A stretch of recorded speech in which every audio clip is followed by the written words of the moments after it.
नमस्कार दोस्तों, plus academy के डिजिटल प्लेटफॉर्म पर आप सभी का हार्दिक स्वागत है। हमारी चर्चा चल रही है रीट को लेकर और रीट में भी हम बात करेंगे किसकी, भारत के भूगोल की। भारत के भूगोल में अपना एक टॉपिक हो चुका है स्थिति और विस्तार का, और अपना दूसरा चैप्टर चल रहा है कौन सा, भौतिक प्रदेश। और भौतिक प्रदेश में भी आज अपनी तीसरी क्लास है। तो देखो दोस्तों, हमने बात की कि भारत के भौतिक प्रदेशों को उच्चावच के आधार पर कितने भागों में बांटा गया है, 4 भागों में बांटा गया है। जबकि एनसीईआरटी के अनुसार कितने भागों में बांटा गया है, एनसीईआरटी के अनुसार 6 भौतिक प्रदेशों में बांटा गया है। अब हमने सबसे पहले चर्चा की उत्तरी पर्वतीय प्रदेश की। उत्तरी पर्वतीय प्रदेश का भारत के क्षेत्रफल में लगभग कितना प्रतिशत का योगदान है, 5 लाख वर्ग किलोमीटर क्षेत्र में फैला हुआ है क्या, उत्तरी पर्वतीय प्रदेश।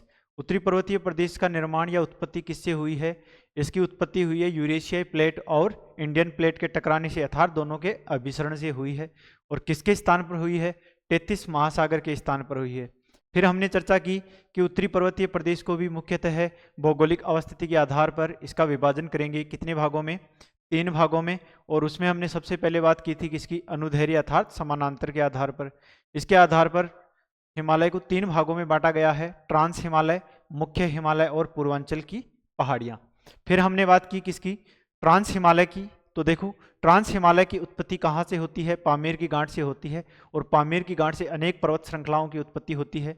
जैसे चाइना की तरफ जाती है एक तियानशान, फिर चाइना के पूर्व दिशा में जाती है कौन सी, कुनलुन, फिर भारत की तरफ आती है ट्रांस हिमालय, मुख्य हिमालय। ट्रांस हिमालय के भी 4 भाग हैं और मुख्य हिमालय के कितने भाग हैं, 3 भाग हैं। इसके बाद में एक पर्वत श्रृंखला जाती है किस तरफ, पाकिस्तान की तरफ। और पाकिस्तान की तरफ जाती है सबसे पहले पाकिस्तान और अफगानिस्तान में, जिसका विस्तार है हिंदुकुश पर्वत श्रृंखला। उसके बाद में उसके दक्षिण में है सुलेमान, और सुलेमान के दक्षिण में है किरथर। फिर इसके बाद में हिंदुकुश से एक टूटकर ईरान की तरफ जाती है, जिसका ऊपर वाला भाग कहलाता है एल्ब्रुज और नीचे वाला भाग क्या कहलाता है, जैग्रोस। फिर ये दोनों पर्वत श्रृंखलाएं आर्मेनिया की गांठ पर मिल जाती हैं, और आर्मेनिया की गांठ पर मिलने के बाद में फिर से 2 भागों में बट जाती हैं। एक टर्की वाले भाग में, ऊपर वाला भाग पॉन्टिंग और नीचे वाला भाग क्या कहलाता है, टोरस कहलाता है। तो इस प्रकार कह सकते हैं कि पामीर की गांठ से अनेक पर्वत श्रृंखलाओं की क्या होती है, उत्पत्ति होती है। इसीलिए पामीर की गांठ को क्या बोला जाता है, विश्व की छत या रूफ ऑफ द वर्ल्ड भी बोला जाता है। अब ट्रांस हिमालय की बात करें कि ट्रांस हिमालय को मुख्यतः भारत में 3 भाग पाए जाते हैं, कराकोरम, लद्दाख और जास्कर। और इसमें लद्दाख का आगे बढ़ा हुआ भाग तिब्बत में किस नाम से जाना जाता है, कैलाश के नाम से जाना जाता है। कल हमने बात कर ली कराकोरम पर्वत श्रेणी की। तो देखो, ट्रांस हिमालय की जो सबसे ऊपरी भाग है इसे कराकोरम पर्वत श्रेणी बोला जाता है, और ट्रांस हिमालय का सबसे लंबा भाग ही कौन सा है, कराकोरम पर्वत श्रेणी है। इसमें विश्व की दूसरी सबसे ऊंची चोटी पाई जाती है माउंट केटू, और भारत की सबसे ऊंची चोटी भी कौन सी है, माउंट केटू, जिसका दूसरा नाम क्या है, गॉडविन ऑस्टिन। और देखो माउंट केटू की ऊंचाई कितनी है, माउंट केटू की ऊंचाई कितनी है, 8611 मीटर, 8611 मीटर इसकी क्या है, ऊंचाई है। और यह लद्दाख में स्थित है, अर्थात पीओके में स्थित है, पाक अधिकृत क्षेत्र है, उसके अंदर माउंट केटू स्थित है। इसके बाद में हमने बात की कि इस पर्वत श्रृंखला में अनेक ग्लेशियर पाए जाते हैं, बियाफो है, बाल्टोरो है, हिस्पार है, बंटूस है, इसके अलावा सियाचिन ग्लेशियर है। सियाचिन ग्लेशियर की हमने बात की कि ध्रुवीय क्षेत्र को छोड़ दिया जाए तो विश्व का सबसे बड़ा ग्लेशियर कौन सा है, सियाचिन ग्लेशियर है, जो नुब्रा घाटी में स्थित है। और इस ग्लेशियर की लंबाई कितनी है, 72 किलोमीटर इसकी क्या है, लंबाई है। इसके बाद में हमने बात की कि इसमें अनेक दर्रे पाए जाते हैं इस पर्वत श्रृंखला में, जो भारत को किससे जोड़ते हैं, मध्य एशिया से या चीन से जोड़ते हैं। जिसमें हम बात करें कारा तागला है, कराकोरम दर्रा है, और इसके अलावा कौन सा दर्रा है, अगहिल दर्रा है। तो देखो, हमारी कराकोरम की बात हो गई थी। आज हम बात करेंगे किसकी, लद्दाख श्रेणी की। किस श्रेणी की बात करेंगे, लद्दाख श्रेणी की बात करेंगे। तो देखो दोस्तों, लद्दाख श्रेणी कराकोरम पर्वत श्रेणी के कहाँ है, दक्षिण में स्थित है, अर्थात इसके समानांतर इसके दक्षिण में फैली हुई है। इस पर्वत श्रेणी की सबसे ऊंची चोटी की बात करूं मैं, तो देखो इसमें तो आपको माउंट केटू याद रखना है, और इसमें महत्वपूर्ण जो चोटी है उसकी मैं बात करूं तो यह है राकापोसी। कौन सी है, राकापोसी।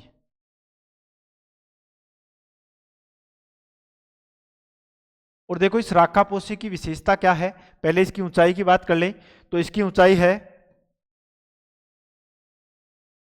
7788 मीटर।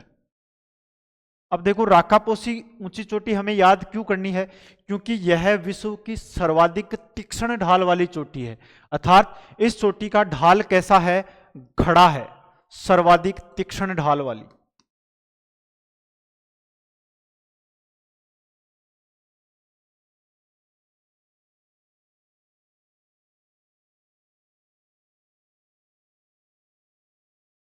ढाल वाली अगर कोई चोटी है विश्व में तो वो कौन सी है, राकापोसी है। और किस पर्वत श्रेणी में स्थित है, लद्दाख पर्वत श्रेणी में स्थित है। इसके बाद में इसकी अन्य चोटियां हैं, हरामोस है, सातसेर कांगड़ी है, ये इसकी क्या है, अन्य ऊंची पर्वत चोटियां हैं। इसके बाद में देखो इस लद्दाख श्रेणी की बात करूं मैं तो इसमें एक दर्रा भी है, कौन सा, खारदुंगला। कौन सा दर्रा है, खारदुंगला दर्रा है, जो पहले सबसे ऊंचा मोटरयान योग्य दर्रा था। कैसा था, सबसे पहले मोटरयान योग्य दर्रा था, लेकिन वर्तमान में इसके अलावा और दर्रा आ गया दूसरा, उमिंगला। कौन सा दर्रा आ गया, उमिंगला दर्रा आ गया, जो वर्तमान में विश्व का सबसे ऊंचा मोटरयान योग्य दर्रा है। इसके बाद में देखो इस खारदुंगला के अलावा चांगला, इसके अलावा है ललंकना, और इसके अलावा एक दर्रा आता है, कौन सा, उमिंगला। चांगला, ललंगला, उमिंगला, यह उमिंगला दर्रा वर्तमान में विश्व का सबसे ऊंचा मोटरयान योग्य दर्रा है, जिसकी ऊंचाई लगभग 19,300 क्या है, फीट है। कितनी ऊंचाई है इसकी, 19,300 फीट है। और इस दर्रे का नाम क्या है, उमिंगला। कौन सा दर्रा है, उमिंगला दर्रा है, जो विश्व का सबसे ऊंचा मोटरयान योग्य दर्रा है। इसके बाद में हम बात करें कि देखो इस पर्वत श्रेणी के दक्षिण में यहां मानसरोवर झील से एक नदी निकलती है, कौन सी, सिंधु नदी निकलती है, जो लद्दाख और जास्कर श्रेणियों के मध्य प्रवाहित होती है। किन दो पर्वत श्रृंखलाओं के मध्य, लद्दाख और जास्कर पर्वत श्रेणियों के मध्य प्रवाहित होती है। इसके अलावा देखो इस लद्दाख पर्वत श्रेणी के उत्तर दिशा में एक पठार स्थित है, कौन सा पठार है, यहां पर एक पठार स्थित है, लद्दाख का पठार। कौन सा है, लद्दाख का पठार।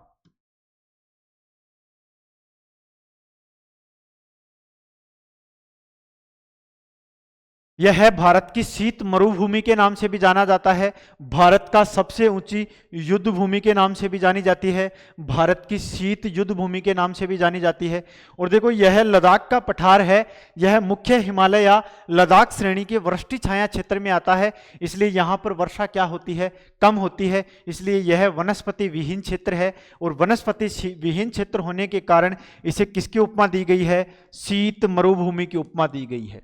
इस पठार को किसकी उपमा दी गई है, शीत मरुभूमि, मरुभूमि की उपमा दी गई है। तो देखो लद्दाख श्रेणी से संबंधित हमारी बातें हो गई कि यह श्रेणी काराकोरम श्रेणी के दक्षिण में समानांतर फैली हुई है। इसकी सबसे ऊंची चोटी है राकापोसी। कौन सी है, राकापोसी है, जो विश्व की सर्वाधिक तीक्ष्ण ढाल वाली ऊंची चोटी है। इसके बाद में हरामोस है, सासर कागड़ी यहाँ की और अन्य ऊंची चोटियां हैं। इसके बाद में इस पर्वत श्रेणी में खारदुंगला दर्रा है, जो प्राचीन समय में या कुछ समय पहले विश्व का सबसे ऊंचा दर्रा था, जिसकी ऊंचाई 18,000 कुछ फीट थी। इसके बाद में अन्य एक दर्रे का निर्माण अर्थात सड़क का निर्माण कर दिया उमिंगला दर्रे से, जो वर्तमान में विश्व का सबसे ऊंचा मोटरयान योग्य दर्रा है, जिसकी ऊंचाई 19,300 फीट के आसपास है। इसके अलावा चांगला, मुलिंगला, लनकला आदि इसके क्या है, अन्य दर्रे हैं, इसको भी आपको ध्यान में रखना है। और इस काराकोरम पर्वत लद्दाख श्रेणी के दक्षिण में सिंधु नदी प्रवाहित होती है, जो जास्कर और लद्दाख दोनों के मध्य प्रवाहित होती है। अब देखिए, अब हम बात करते हैं किस श्रेणी की, लद्दाख श्रेणी की बात करते हैं। तो देखो काराकोरम श्रेणी लद्दाख श्रेणी के कहां स्थित है, दक्षिण में स्थित है। इसके बाद में लद्दाख श्रेणी तिब्बत में कैलाश पर्वत के नाम से जानी जाती है। मैंने क्या बताया कि लद्दाख श्रेणी का आगे बढ़ा हुआ भाग तिब्बत में किस नाम से जाना जाता है, कैलाश पर्वत के नाम से जाना जाता है। और वहां पर एक झील है, कौन सी, मानसरोवर झील है। वहां से भारत में आने वाली प्रमुख 3 नदियों का उद्गम होता है। एक होता है सिंधु नदी का, एक होता है सतलज नदी, और इसके अलावा एक नदी है, कौन सी, ब्रह्मपुत्र नदी का उद्गम होता है। आगे हम बात करें कि इस पर्वत श्रेणी की सबसे ऊंची चोटी कौन सी है? राकापोसी है। कौन सी है? राकापोसी है, जिसकी ऊंचाई है 7,788 मीटर। कितनी ऊंचाई है? 7,788 मीटर है। इसकी विशेषता क्या है? जो विश्व की सर्वाधिक खड़ी ढाल वाली या तीक्ष्ण ढाल वाली होती है। देखो, तीक्ष्ण ढाल और मंद ढाल का क्या मतलब होता है कि जैसे मान लो कोई पर्वत है, उसमें चढ़ाई करने में हमें क्या नहीं हो, दिक्कत नहीं आए, एकदम आसानी से हम इसके ऊपर क्या कर सकते हैं? चढ़ाई कर सकते हैं। क्यों? क्योंकि इसका ढाल कैसा है? मंद ढाल है। लेकिन अगर मान लो कि कोई पर्वत चोटी एकदम खड़े ढाल वाली हो, जिसके ऊपर चढ़ाई करना क्या हो जाता है? दुर्लभ हो जाता है या कठिन हो जाता है। तो इस राकापोसी के ऊपर चढ़ाई करना क्या है? आसान नहीं है। इसकी ऊंचाई एकदम खड़े ढाल वाली है, तो इसलिए यह जानी जाती है विश्व में खड़े ढाल के कारण। आगे देखो, लद्दाख श्रेणी की अन्य चोटियों की बात करें तो मैंने क्या बताया? एक तो हरामोस है, जिसकी ऊंचाई 7,323 मीटर है। इसके बाद में है सासिर कागड़ी है, जिसकी ऊंचाई 7,072 मीटर है। आगे हम बात करें कि देखो, इस लद्दाख श्रेणी को बौद्ध धर्मावलंबी श्रेणी को माउंट सुमेरु कहते हैं। लद्दाख श्रेणी को बौद्ध धर्मावलंबी के लोग किस नाम से जानते हैं? माउंट सुमेरु के नाम से भी जाने जाते हैं। कई बार प्रश्न पूछ लेता है कि माउंट सुमेरु के नाम से किस पर्वत श्रेणी को जाना जाता है? लद्दाख श्रेणी, काराकोरम श्रेणी, जास्कर श्रेणी और शिवालिक श्रेणी। तो किस श्रेणी को जाना जाता है? सुमेरु श्रेणी को जाना जाता है। इंपोर्टेंट करके लिख लेना। इसके बाद में मैंने बात की कि लद्दाख श्रेणी के प्रमुख दर्रे कौन से हैं। तो सबसे प्रमुख दर्रे की बात करूं तो खारदुंगला दर्रा है। यह खारदुंगला दर्रा लेह को किससे जोड़ता है? नुब्रा घाटी से जोड़ता है। और नुब्रा घाटी में कल हमने चर्चा की थी, किसकी? नुब्रा घाटी में सियाचिन ग्लेशियर है, जिसकी लंबाई कितनी है? 72 किलोमीटर है। तो देखो, यह लेह लद्दाख की राजधानी है, उसको किससे जोड़ता है? नुब्रा घाटी से जोड़ता है।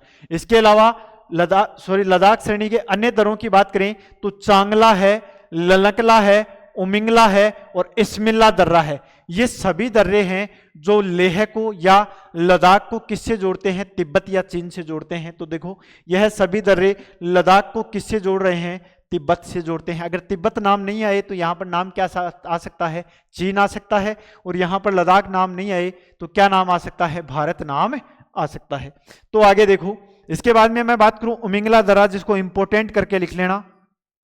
इंपोर्टेंट क्यों है ये? क्योंकि वर्तमान में सबसे ऊंचा मोटरयान योग्य अगर कोई दर्रा है तो वह दर्रा कौन सा है? उमिंगला है। तो देखो, यह भारत का सबसे ऊंचा मोटरयान योग्य दर्रा है, जिसकी ऊंचाई लगभग 19,300 फीट है। 19,000 या 19,300 फीट है। इसकी ऊंचाई कितनी है? 19,300 फीट है। यह लेह को किससे जोड़ता है? दमचोक से जोड़ता है। लेह को किससे जोड़ता है? दमचोक से जोड़ता है। नोट लगा के लिख लो, उमिंगला से पहले सबसे ऊंचा मोटरयान योग्य दर्रा कौन सा था? अभी बताया मैंने, खारदुंगला दर्रा था, जिसकी ऊंचाई कितनी थी? 5609 मीटर थी। कितनी थी? 5609 मीटर थी। और इसको फिट में चेंज करें हम तो 18,000 कुछ फीट के आसपास इसकी क्या आती है? ऊंचाई आती है। तो देखो, इसके दर्रे में सबसे मुख्य दर्रा कौन सा हो गया? खारदुंगला। यहां पर बना के लिख लो, खारदुंगला। ऊंची चोटी की बात करें तो कौन सी है? राकापोसी है, हरामोस है, सासेर कागड़ी है। यहां पर है हरामोस,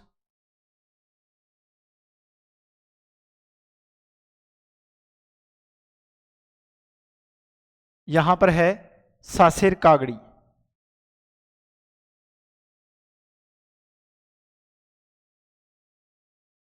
सासेर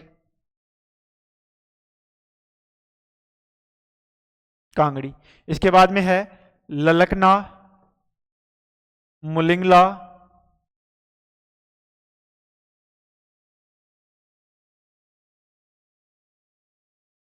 उमिंगला और एक है इस्मिल दर्रा। सॉरी, यहां पर मैंने बात की कौन सा पठार है? लद्दाख का पठार।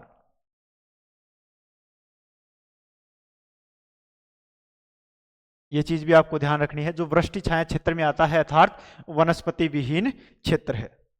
आगे देखो, लद्दाख का पठार। अभी देखो लद्दाख के पठार की बात करें, यह पठार कराकोरम व लद्दाख श्रेणी के मध्य अर्थात लद्दाख का पठार स्थित है। कराकोरम व लद्दाख श्रेणी के मध्य एक पठार स्थित है जिसे किस नाम से जाना जाता है? लद्दाख के पठार के नाम से जाना जाता है, जो एक अंतः पर्वतीय पठार है। कैसा पठार है? अंतः पर्वतीय पठार है। अर्थात जैसे मान लो यह कराकोरम पर्वत श्रेणी है, इसके बाद में कुछ ऊपर उठा हुआ भाग है, इसके बाद में है लद्दाख श्रेणी है, तो यह मध्य वाला भाग है, यह अंतः पर्वतीय पठार का उदाहरण है जिसे किस नाम से जाना जाता है? लद्दाख के पठार से। सॉरी। यह भारत का कैसा पठार है? सबसे ऊंचा पठार है। नोट लगा के इसको भी लिख लो या इंपोर्टेंट में कर लेना, पूछ सकता है आपसे कि भारत का सबसे ऊंचा पठार कौन सा है? लद्दाख का पठार है। इसके बाद में देखो, यह अंतःवृष्टि क्षेत्र में स्थित है, इसलिए इसे शुष्क व ठंडे मरुस्थल का उदाहरण भी माना जाता है। इस पठार पर खारे पानी की झीलें पाई जाती हैं। यह वनस्पति विहीन क्षेत्र है।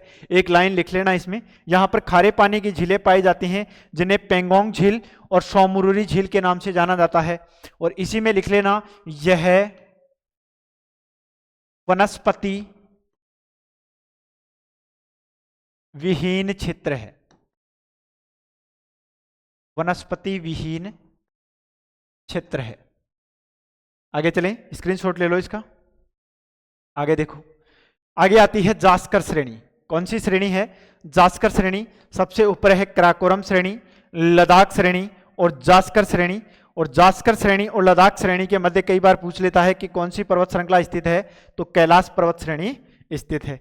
देखो, इस जास्कर श्रेणी की हम उत्पत्ति और संरचना की बात करें तो उत्पत्ति और संरचना के आधार पर तो यह किसकी प्रतीत होती है? मुख्य हिमालय का प्रतीत होती है। अर्थात इसकी उत्पत्ति जब मुख्य हिमालय का निर्माण होता है, उसके आसपास ही कौन सी पर्वत श्रेणी का निर्माण होता है? जास्कर श्रेणी का निर्माण होता है। लेकिन इसमें पाई जाने वाली चट्टानें या भौगोलिक संरचना के आधार पर इसका अध्ययन करते हैं तो यह हमें किसका उदाहरण देखने को मिलता है? ट्रांस हिमालय का उदाहरण देखने को मिलता है। इसके बाद में मैं बात करूं कि इस पर्वत श्रेणी में एक दर्रा स्थित है, उस दर्रे का नाम है फोटुला दर्रा। कौन सा है? फोटुला दर्रा। और इस पर्वत श्रेणी से एक नदी निकलती है, कौन सी? जास्कर नदी, जो किस नदी की सहायक नदी है? यह सिंधु नदी की सहायक नदी है। किस नदी की सहायक नदी है? मानसरोवर झील से नदी निकलती है, जो लद्दाख व जास्कर श्रेणियों के मध्य प्रवाहित होती हुई बुंजी नामक स्थान से आगे बढ़ती हुई कहां पर चली जाती है? पाकिस्तान में चली जाती है। और इसी की एक सहायक नदी है, कौन सी? जास्कर नदी है। तो जास्कर नदी जास्कर पर्वत श्रेणी से निकलती है और यह कौन सी नदी है? जास्कर नदी। और यह कौन सी है? सिंधु नदी।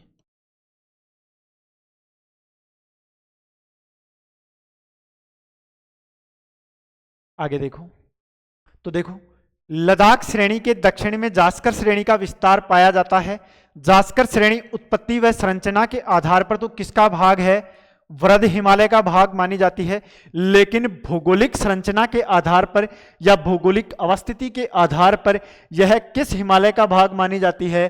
ट्रांस हिमालय का भाग मानी जाती है। अर्थात जब हम जास्कर पर्वत श्रेणी की चट्टानों का अध्ययन करते हैं तो यहां पर वही चट्टानें पाई जाती हैं जो किस पर्वत श्रेणी में पाई जाती हैं? ट्रांस हिमालय में पाई जाती हैं, अर्थात कराकोरम या लद्दाख में पाई जाती हैं।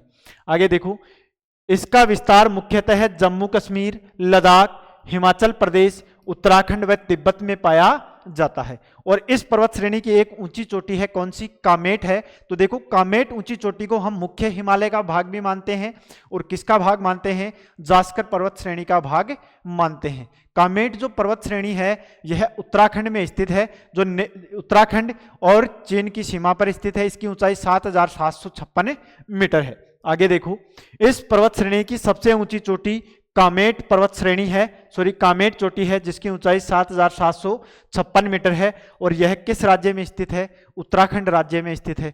जास्कर श्रेणी में कौन सा दर्रा स्थित है? फोटुला दर्रा स्थित है, जो श्रीनगर को किससे जोड़ता है? लद्दाख की राजधानी है लेह को जोड़ता है। जास्कर श्रेणी से कौन सी नदी निकलती है? जास्कर नदी निकलती है, जो सिंधु की कैसी नदी है? सहायक नदी है। जास्कर नदी कैसी है? सिंधु की सहायक नदी है, जिसकी हमने अभी चर्चा की है। तो आगे देखो, आगे एक पर्वत श्रेणी और आती है, कौन सी? कैलाश पर्वत श्रेणी। तो देखो कैलाश पर्वत श्रेणी लद्दाख का ही आगे बढ़ा हुआ भाग है, और कराकोरम पर्वत श्रेणी भी आगे आकर किस में मिल जाती है? लद्दाख में मिलती है। लेकिन लद्दाख कैलाश पर्वत श्रेणी की बात करें तो यह लद्दाख और जास्कर के मध्य मानी जाती है, और यह किसका भाग है? तिब्बत का भाग है। तो इस कैलाश पर्वत श्रेणी का अध्ययन हम किस में करते हैं? तिब्बत या चीन में करते हैं। तो इसमें आपको इतना ही याद रखना है, कई बार पूछ लेता है कि कैलाश पर्वत श्रेणी किस देश में स्थित है, तो किस देश में है? चाइना या तिब्बत में स्थित है। आगे देखो, ट्रांस हिमालय की प्रमुख नदियां कौन सी नदियां हैं? सबसे पहले बात करूं सिंधु नदी, तो इस नदी का उद्गम कहां से होता है? मानसरोवर झील से। और मानसरोवर झील कैलाश पर्वत श्रेणी के नजदीक स्थित है। मानसरोवर झील से होता है, और यह किन किन पर्वत श्रृंखलाओं के मध्य है? लद्दाख व जास्कर के मध्य प्रवाहित होती है। किन किन नदियों के मध्य प्रवाहित होती है? लद्दाख व जास्कर पर्वत श्रेणियों के मध्य प्रवाहित होती है। इसके बाद में देखो शोक नदी है, इस शोक नदी का उद्गम कराकोरम पर्वत श्रेणी से होता है, और यह किसकी सहायक है? यह सिंधु नदी की सहायक नदी है। इसके बाद में जास्कर नदी की बात करूं तो जास्कर नदी का उद्गम जास्कर पर्वत श्रेणी से होता है। जास्कर पर्वत श्रेणी।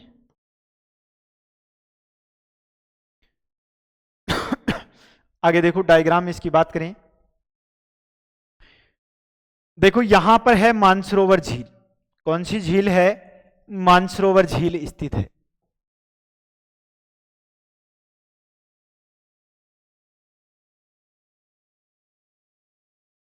और मानसरोवर झील कहां स्थित है? तिब्बत में कैलाश पर्वत श्रेणी के नजदीक स्थित है। यहां से एक नदी निकलती है, उस नदी को किस नाम से जाना जाता है? सिंधु नदी के नाम से जाना जाता है।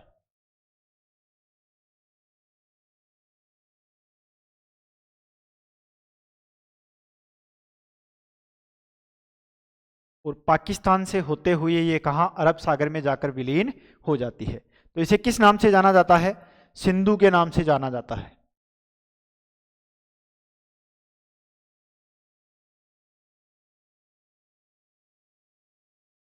इसके बाद में देखो जास्कर श्रेणी से एक नदी निकलती है, उस नदी को किस नाम से जाना जाता है? जास्कर के नाम से। कौन सी नदी है? जास्कर नदी।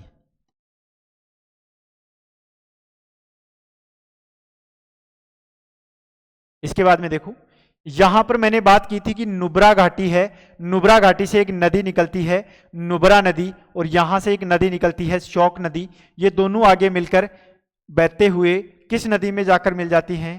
सिंधु नदी में मिलती हैं। किस नदी में मिलती हैं? सिंधु नदी में। कौन सी नदी है? जास्कर, सॉरी शौक नदी।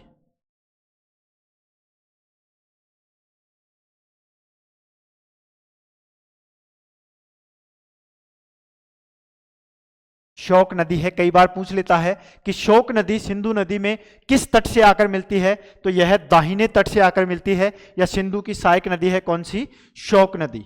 यह चीज आपको ध्यान रखना है। यहां से कौन सी नदी निकलती है? नुब्रा नदी।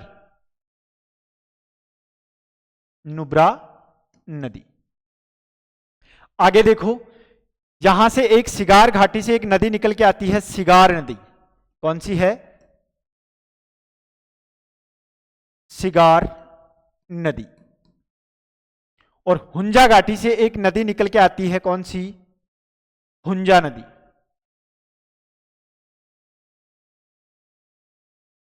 ये किसकी सहायक नदियां हैं? यह नदियां हैं शौक नदी की, और शौक नदी किसकी सहायक है? सिंधु नदी की सहायक है। और सिंधु के बाएं तट से मिलने वाली नदी कौन सी है? जास्कर नदी है। तो ये चीज आपको ध्यान रखनी है। इसके बाद में यह यहां पर सबसे गहरे गार्ज का निर्माण करती है, कौन सी नदी?